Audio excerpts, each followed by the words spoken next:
AP Radio 105.7.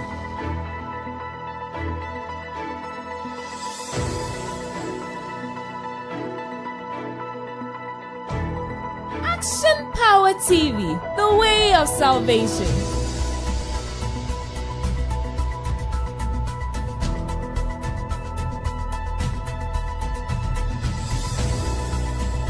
You're listening to AP Radio.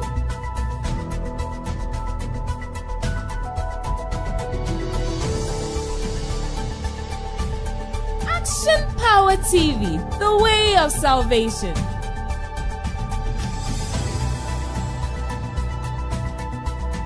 AP Radio 105.7.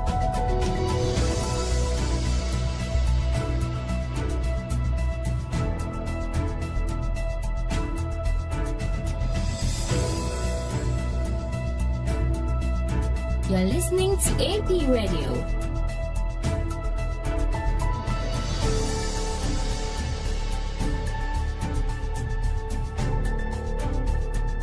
Action Power TV, the way of salvation.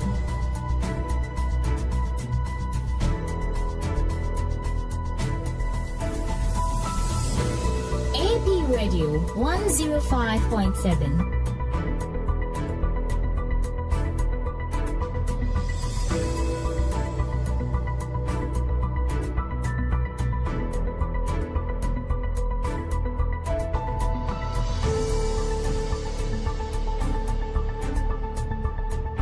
You're listening to AP Radio.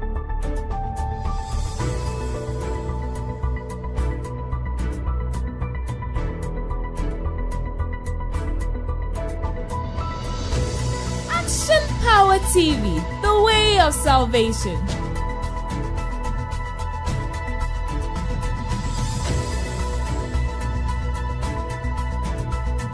AP Radio 105.7.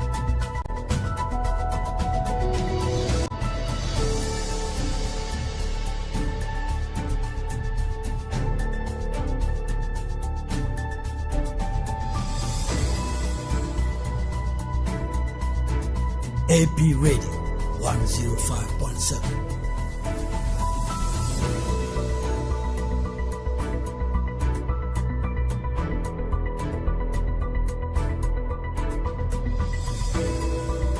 Action Power TV, the way of salvation.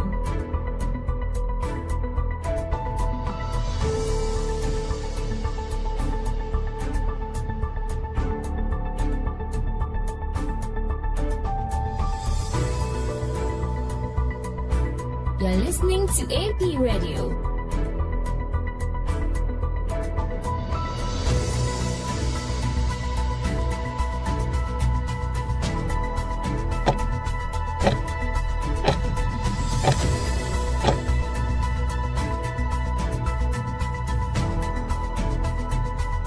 AP Radio 105.7.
This program is sponsored by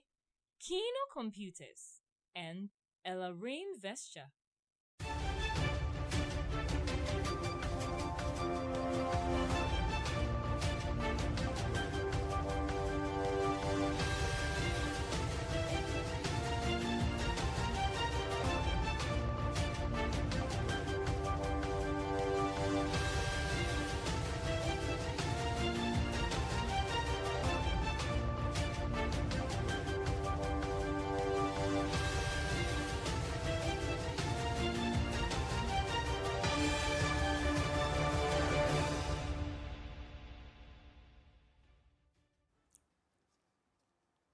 Yawa munyina mwajo anyumrei ba APTV yani AP Radio 105.7 kasafidie so anyumrei sawa ya boaboa no de yesese ya mayemo ene amahodwo so ene yede brempo se woyunojo kase ebo na yansamu a anyumrei yede ba de ebedi mu akotine bi eni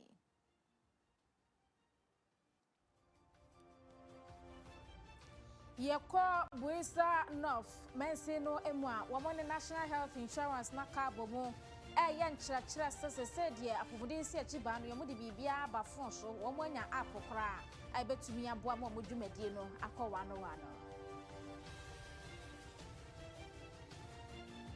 Yes China for enumbi womo akobo womo sese ewo anwea kwanta mpotem ho achamfan ne niam yede ye galamse no eho dwuma ne wo mudi no ho ne nam so ma yatoto sa warehouse ni ewo dwadie mu ensemo no asanda enesa inflation almost 2025 October bosumi ni mu ate abohamu nchemu enwotwe Russia mampani se wo ma yetopa ye foforo na wohwe abakwasemu a wase nani agye ho papa sanse we no eso bi emada afoforo bi ka ho ene aboaboa no se no nsia brem kase ba ne de ebeso mo ye fidi kase so ensem no yaboa no e de akogu news.apmedia.gh.com ubetumi akwaken ka bi sanso ena ewo Facebook and YouTube via APTV.gh TikTok, Instagram, and X intentefidie AP_media_GH betumi any edin kitamo. Edin any boss lady, Afia Kyem Agyemang.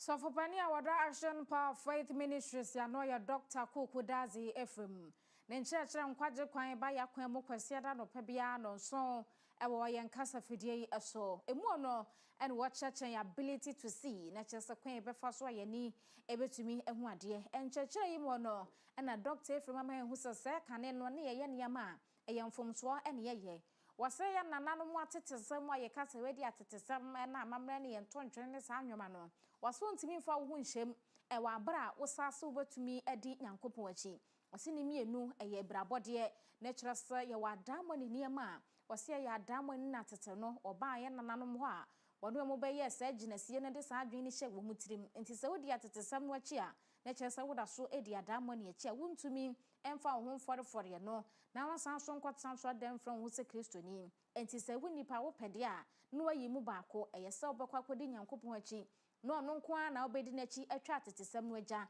ana se obekwa kodi atetesem no achi na watwa nyamedie no agya emu bia no ewo ba bia do obekwa kopie ewa wiye nim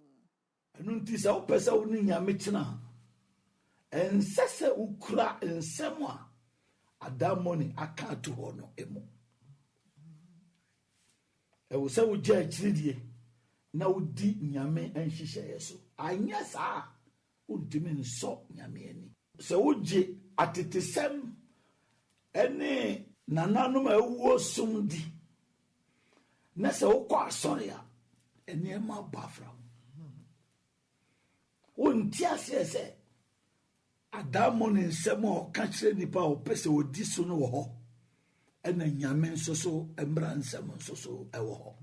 o pese wo suma damoni na wosan som nyame ewo brekro no amu na wo nananom adamoni no kra behu se wo ye nyatwo wo behu se undi no kware emma wo mo nko a se de be ka chew na wo twe ukọ mo ho ena wo san so ekọ nyame ho na masem bisa ne se hwan ena wo pese wo di no kra ma no eye nyame a obo wo anase wo nananom adamoni so wo pese wo di no kware ma wo nananom adamoni dia ene ye se wo betra fie na wasom wo mo men kwa sorry anya sa wo de ohun beko amane wo nananom adamoni ne betwe waso se wo ko nyame nchen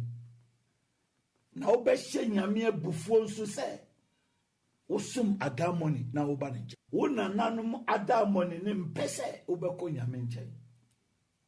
ena nyame soso mpese wo be ko adamoni nchen enti hwan na wo pese wo di no krema no.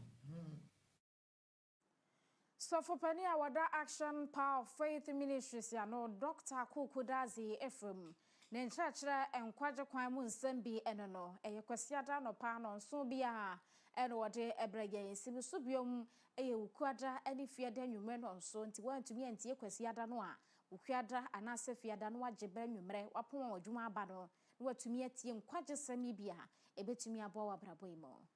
ye to aso de ne achiremu ewo Busa North Mensi no emua National Health Insurance Scheme mitrapo mudensi achiba na ewo ho no ene mantam ne mu empanimfo ena ka bomu a wo modo mani achiremu sandema edwakesie mu akwakoye nkyerɛkyerɛ ede ama adwadifo ewo ho wo masem mo kanyanse sese de health insurance no wo matere wo mahye mu eniema mu ayede ede ama yentememfo no ene se wo se wo de NHIS app aba ubetumi akwakotwesa app ni bia to phone so na dwumadie ni nkitahodie bia upesa wonu amudi no ukọ app no so a ubetumi adi se adwuma no ebie won so untumi ntwe app no ani omu code wo ho enti ne no network bia wo yusu bia ubetumi abosa code no edi ahyem sebe ya ebetumi aboa wo na onu amo edi nkitaho na ukọ mansi ni mu a NHIS penimpa wada no yera Sunday akwetikpola wono NHIS asem ni mu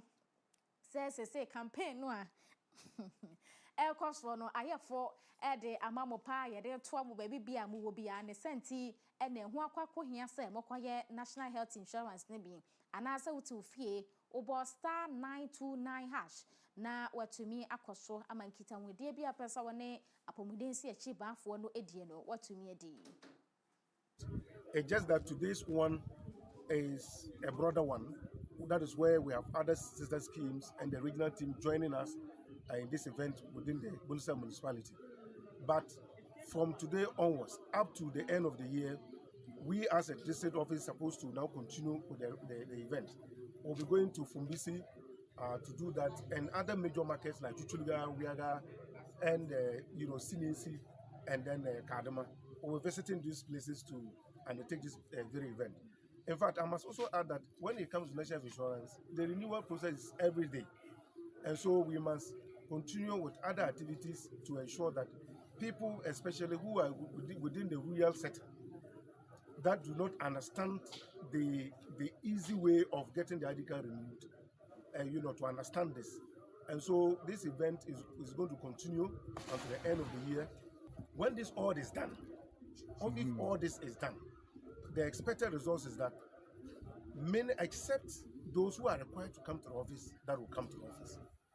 But all those who are supposed to do that at home is done, so that you ease the pressure actually in the office. That is the expected outcome that we want. And we also want that at the end of the day, when people go to the hospital, they won't have that hassle that the ID card is expired and so on. Meanwhile, they cannot pay because the national insurance is meant for the poor, those who cannot afford, so they can have access to healthcare. That is the main essence of what we are doing, because the poor are more in the rural areas, and they don't understand what we are actually doing. And so this event actually affords us to get all these people to know about this, because today being a market day or market days that we will continue to have this event, these people will definitely be coming to the market, and so we have the opportunity to be able to interact with them and for them to understand that this is what we are doing and they can benefit from it, so that at the end of the day all of them will have access to healthcare, not just healthcare, but quality healthcare. That is the most important thing that we want to achieve at the end of the day. Wesa North Mensino emo penyi kwanchira for da pomodin ensi achiba no ano yera Sunday apitikpola ena echira se ehu hia sa pomodin ensi achiba no wonsa ebetumi aka bi sese wo de code raba *929# ena wo san so e de NHIS app aba obetumi akotwe ni wo mo edi nkisa ho yede ani chire mu anwea kwanta e wasante mantemo na Environmental Protection Authority EPA no ena akeka wo mo hodo mani chire mu e wanwea kwanta ho se China fo bia babo mo sesen wo ho e ma warehouse bi wo mo atimi asisi warehouse ahodo wo ho ena wo mo so mo ton spare parts wo nti wu twa mu dia e shine ho spare parts ena obehunu e wo ho nanso se wuvura mu kwa kira akade a etumi bua galamse ena wo mo ye ho adwuma wo ho chamfan ahodo pi ena wo mo siesie gu ho no mo a wo mo asato bi gu nti chamfan no ye beka se ya bra ye mfa bi mo mayi mo nanso so obehu ane se bi ewo galamse fo site a wo mo de ye adwuma wo mo nya firi hin se China fo ni bia bebie warehouse o ma so abegum dada nti ene wo bra kora wo mo obi wo man ni mo nano na EPA fo keka wo mo ho no wo mo ko ya ko hu se adwumadie sei ena ekoso wo ha wo mo de nkredo atoto warehouse ahodo nim ama China fo makoma nume wo de wo mo kwa kogina emra nanim na ba bia mra ndom befa bia no e de wo mo afa panyi kwankyerefo a wono na da Environmental Protection Authority no ano Professor Nanama Brown Kluche wono ena kyerɛkyerɛ wo mo dwumadie nim yo medase say EPA ye dwuma no ene say be protect the environment nsuo mframa ye home ene asase a yenam so ye dwuma aban ana Ghana for de ahye ye nsase yenye yenim say Ghana galamse ase ye nsuo bebre yakasa ya announcement bebre say nsuo mo agudie tuo no omunja no mutu asase so ene kwa muntu no pan pa so enti ya ye hu say yawo shops ya ejina ebia no sesia no warehouses omo ton enuoma omo de ye galamse wonsuom enti EPA we pia abonten a sa shops no ena ye be close omo since ye ntumi nka so mundia galamse na ye njai omo boa galamse no mane koso enti our warehouses wo ahwen kwanta sesia na ye wo shops bebre galamse ho nyoma ena omo ton omo ni ehun krata kwa so omo ton sa nyoma no kra we don't allow any ya Ghana mbremu say you beton champagne ho nyoma nti o ahwen kwanta ye close down shops ni nyina e pese omo permit omo baji ye ni say omo pese omo ton caterpillar ho parts nso e bae ye hu yan water pump water hose champagne engines ni nyina nye caterpillar enya asem bia di nti enim say de omo ye o ha nyina ye illegal nti e hia wo ha EPA for enam krom ye close shops a omo bua galamse mane koso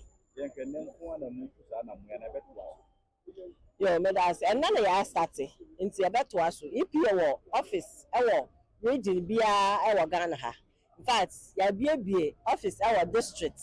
enso eba e kan say ahwen kwanta area ha ye bie office ba ko obekwai ya wo boase area office enso na ye wo Ashanti regional office nti omo sa offices na wo baby aitu Ghana egudie bia no omo be kwa kwahwehwe sa shops ya omo boa galamse edwuma no mo close ne down nti ana de ya start ye e beto aso chine e beto aso till say sa shops ni nyina be close omo nyina down wa Ghana ha ya bo omo kokko again and again say starting edwuma wa January na mo na me issue statement say galamse ya yetu say gudie etu wo nsuo mo no omo njai yetu omo for several times na enche bia say last week or so and also your Sunday press release ba konso ba abonten say omo ye champagne no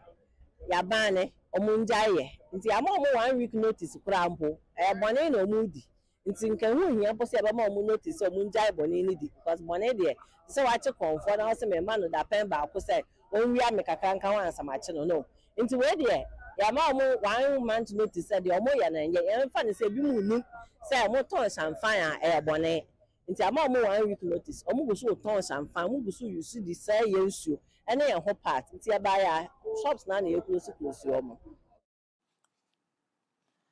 Professor Nanama Brown Kluche na Eda Environmental Protection Authority anwenti waso wa mototo shops a eton eniema yede ye galamse adwuma no wo mototo ni nyina mu my Ghana ha dwumadie na fekra no wo mahase wo mo bedomu asukopa ye ko nipa atena ye mu ensem.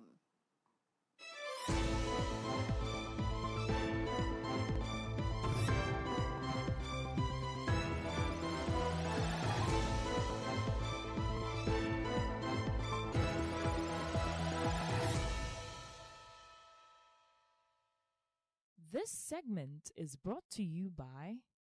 King's Home Studios.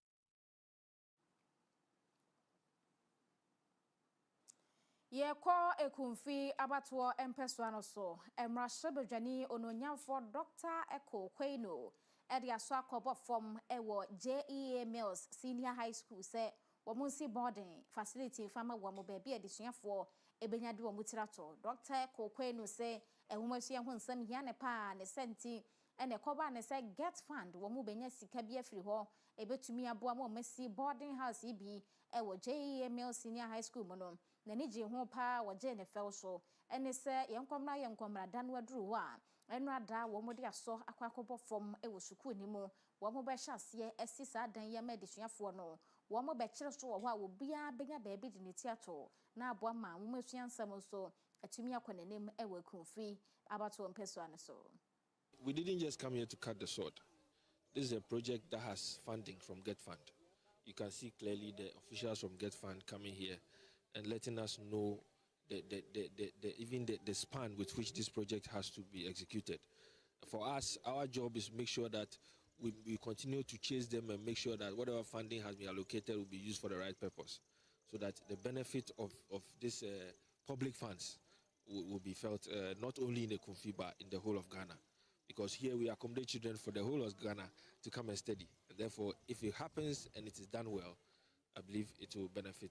the whole country as a whole. This is a very huge investment that government is doing. We expect to see good grades from the school. We expect to see good, behaviors. Dr. Eko Kweno ene emrahye bedwani edema ekumfi abato empeso ano. Yede ani chiremu ewo Salaga na womonso se womunya enyinamahoden ede free Northern Electricity Distribution Company twaniti ase nedkufo ewo na nansentamu ne de womonse nedkufo yi enyinamahoden no womonfa ma womufie no manya bi de dwuma da womo ankasa benya ntoboase ne abotoye mosa yemfa nkane ane mranso a womo de ba anopa no womo bedum ne bemprenso awiemu womo bedum no sedemu no womo keka bomu abempre duasa de na nkane ano ya jefiri womo nsam na womo sanso tua ho kabosumi bia enchaye na ECG for de betu dwase nkane abo no yentutumu enfama womo enti ye betutumu na nkane anso mo mfama ye fie mu papa bi no ene na eya pa ne senti na Salaga adehye womo de nsam hodo atudwa emantam mu hofo empanimfo ene mabuna wo ho ene de ye kire ahyehye so se de ekoso no omani nye ho emre kakra munie womo nyankane emfa nya dwuma womo so so a etumi ede enkane no ema womo nso wo mafiefie mu no so a enkane ne menti amansuo nso kora womo nya bi ne senti ene womo srese empanimfo nya bibi fa ho na nedkofo ebema womo enkane papa no matumi ede dwuma enka ebetumi aboa womo pa na eniema ahodo nso atumi akoyie ede ama womo. Na yenko yanim ewo ensanfufrom amanebo a ebetodwa ene se maame bi ene ne bamienu a eka ho womo prapre modin pa sanse ukọ eye Kragon eno ewo Tema West mensinu emu a amanebo ene se edan a eto asom yensa abronsan adwiri agu aka obayi ene ne mamienu a eka ho no presla nyamesam ena ekuta nsam nchiremu nyina womo kire se ene anopa ye ena sem no esiye ewo Tema West mensi no emu obi ntumi hu de yekoba ya edan a eto asom yensa ebuaguo saade yi ebi enche yekora esi ewo Cape Post wono mu a enu esisi to aso be miensa ene hu se eto etumi atwa ene se yenka bi nhemu a ewo Klagon ye ewo Tema West mensi ni mu ebi asanso esi a maame ene ne mamienu eka ho wamo etumi enam so pra presla ede mu amanebo ebesom yen yeguso etoto homa presla nyamaye enti yebekọ na yakwa akwaje yaboafo enkrato yeba na yede dwade mu nsem aba betwa so ekobase enya presla nyamesem so ayene no adi nkomo amanebo enesa yensa aka no enti yenkodi nkomo ansa na yakwaje yaboafo enkrato no presi maadwo anwumre. Hello. Priscilla, oho ya de? Na mi adumo Afia. Na ya se dan ya to aso miensa ebu agu ma me bi ne maso yi. Asem ne nkyere mu ne sayin. Ye beta for in Africa. In tremu e wa asem ni ne mu se ena machine abra obo no nai impemu. Ena amafo mo ho ni so mo se bibi enye dede wo ho. Enti bebre na mo be nne ho ni efie se omo ga be sebia obi na ewu anate bibi na esipa na omo se ba ye no na se dan ti aye nsi wie ye na dan no egu nti do mu nsa bie ma ni se dan lewu a egu fom ti ma me ne mba ni ye na omo pie ya omo se dan ni na be ta sem ni si ye eye nsan to ye na be bia ye friend na Fagon, I know I want Temam to same more. Now, some see no, the FD or one you tell it now to Prana, and no Pana no spread, fire service, and I say not more, and police service for more mobile. They say, almost the Koyi, Mammy, Miami Chadi, or when stream name my plans today. Me know, I saw more that time.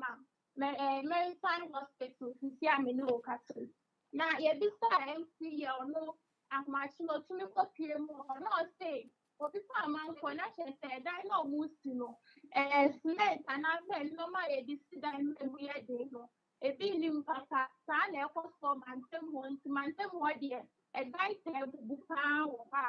enye asem ketwa nti ne kasem nyina ni say wa frɛ asami my waka or share the one say on my number says from the NCA a dia yes and I say baby ye now or share almost to exercise and I know one say what say ya sana asam next year. Priscilla ma me ne mai dan wo se yensi wie ye. Enti emu no omote ase emu ba ko na wo mo akrakra etimu anase no wo mo akwakopa baabi ate kakra wo hobu a wone ne manam na omo se dan ya yensi wie entene munyi ahomani atoa so e na bibi se si ye ho no san nete Sister and dining on the na the say amount for any tea de na obia pe baby e jane no ana mo ko show ma kwetia ai so time aha na cha se wo mu adwane na baabi o mu fa ye no dan na baabi ebu afa ne no mu kohia ye oh okay na nipa no a dan no ye ne de de esi dan ne mano no wono aba baabi asemasi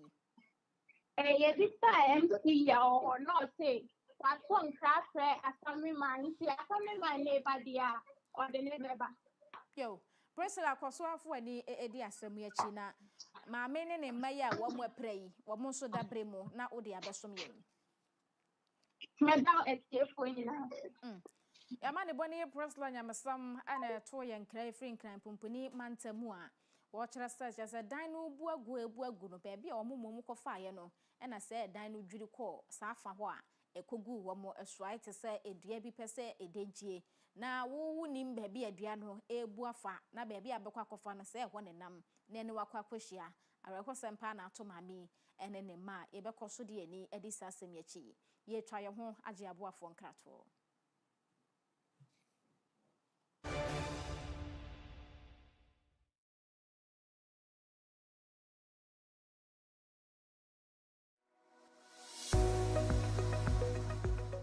Dr. Kukudazi has written a very informative book called How Demons Operate. This revelational piece exposes all the deep secrets about demons to set you free from their evil clutches. You can purchase the book online on Amazon.com and Bol.com, or also grab a copy from Continental Supermarket at Ayediase or the Kyem Shell Shop in Kumasi. You can also call us on 050-644-9797 for your copy. Get a copy right away.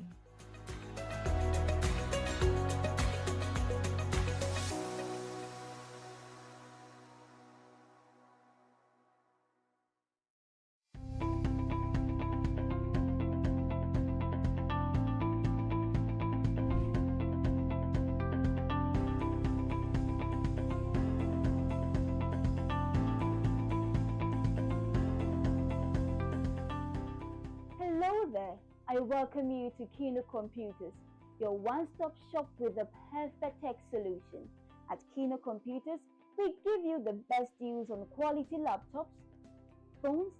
and accessories. Whether you're looking for a high-performance laptop for work, a reliable phone for staying connected,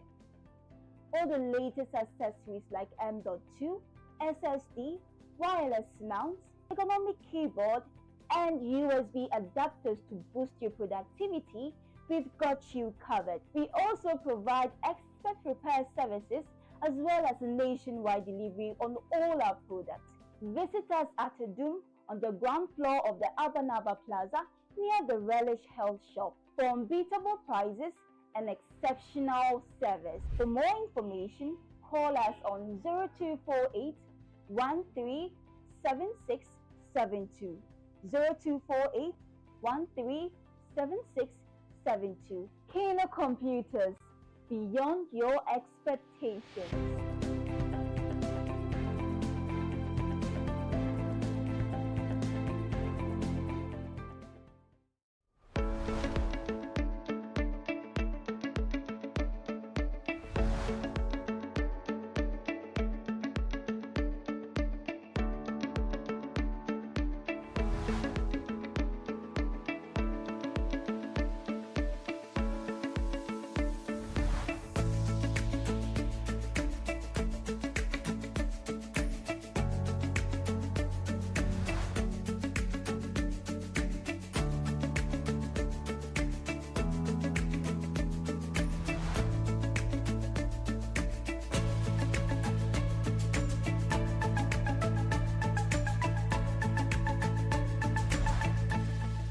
Download the AP Media app now at apmediagh.com/app.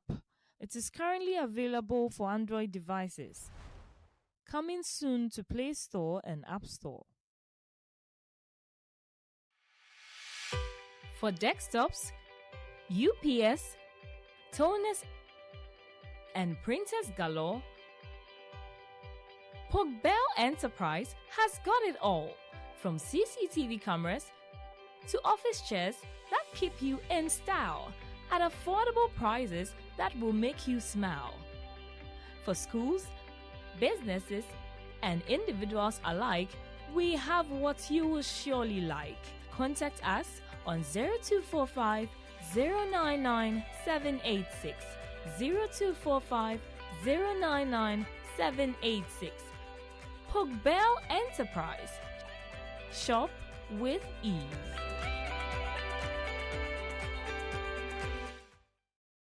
Introducing the Smiling Shark Outdoor Solar Camping Light. A new modern way of lighting up your world. It's a powerful portable lamp with 2 modes of brightness, a strobe light, as well as a flashlight. You can power it through solar charging or Type-C charging. With a built-in high-capacity lithium battery, you can also use it as a power bank to charge up your mobile phone through USB. To purchase one, contact 055 051 5323 or 053 520 3534.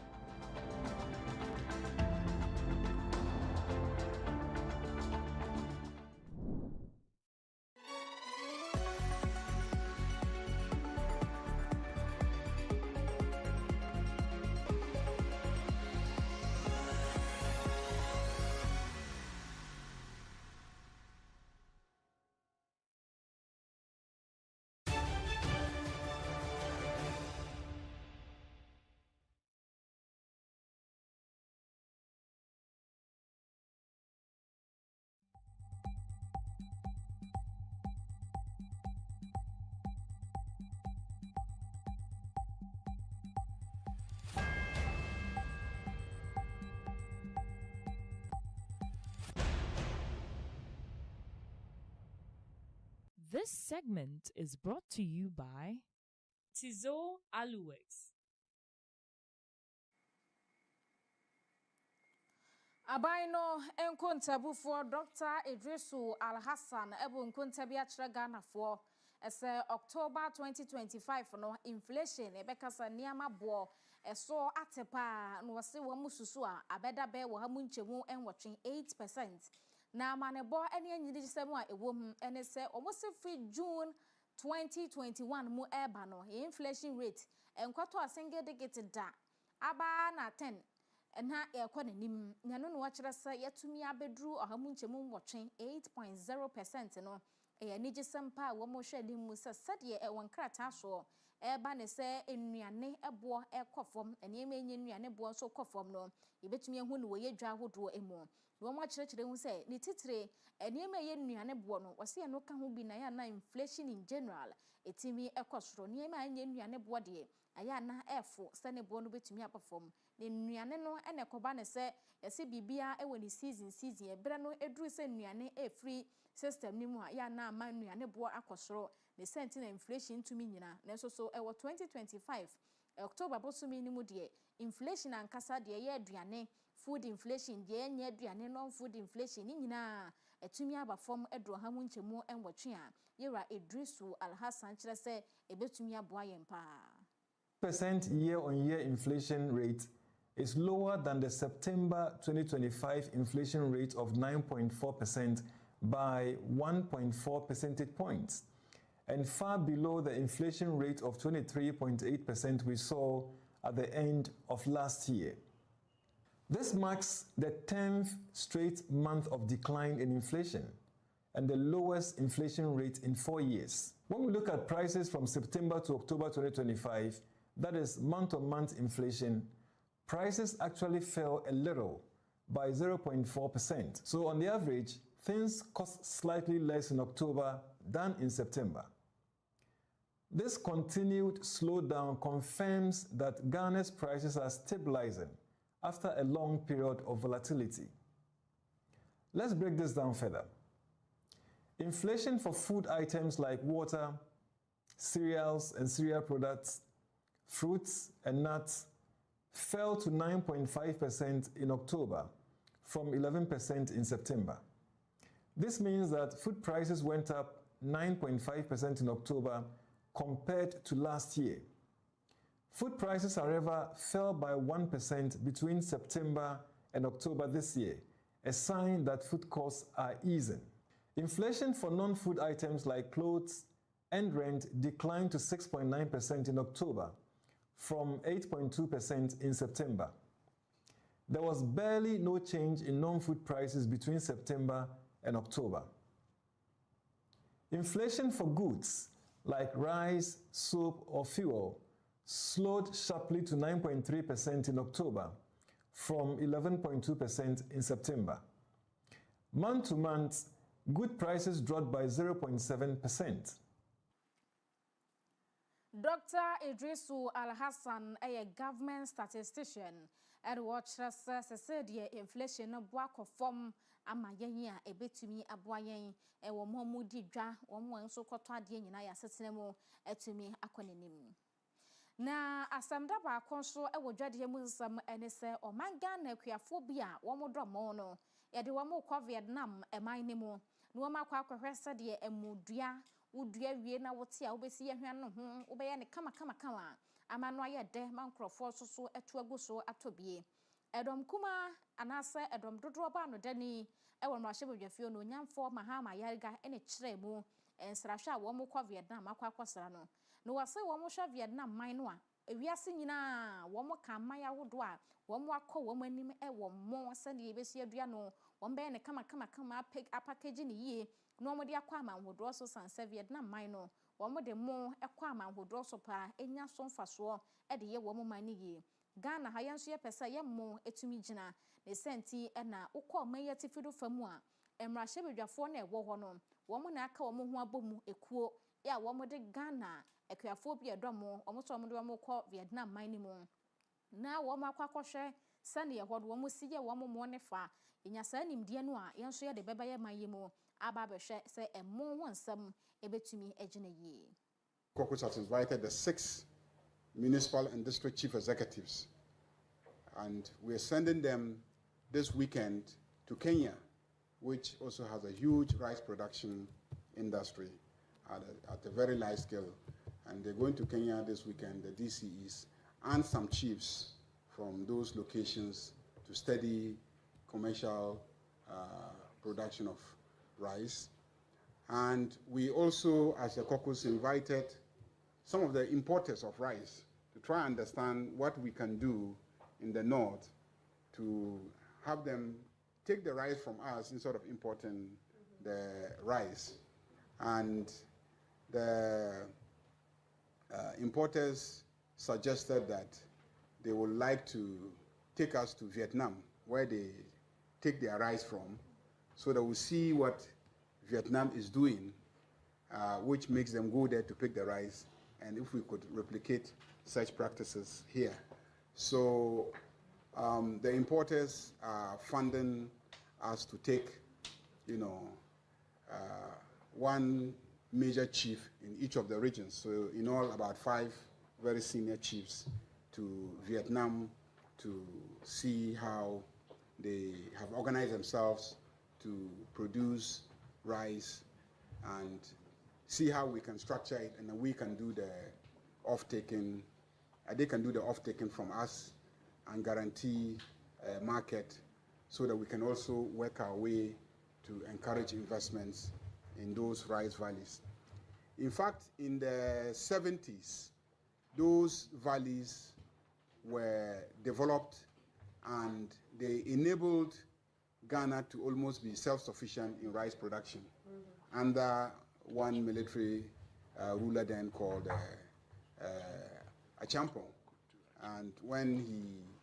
he initiated the Operation Feed Yourself, and he really pushed the Northerners to engage in rice farming. And at that point, I am told that Ghana was largely self-sufficient in rice production.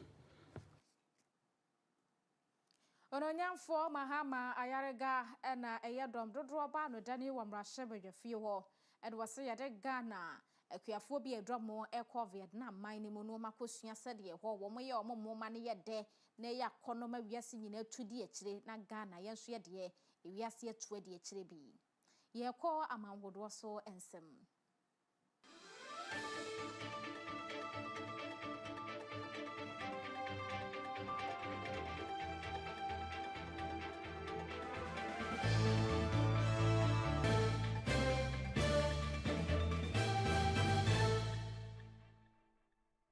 This segment is brought to you by Desat Solutions.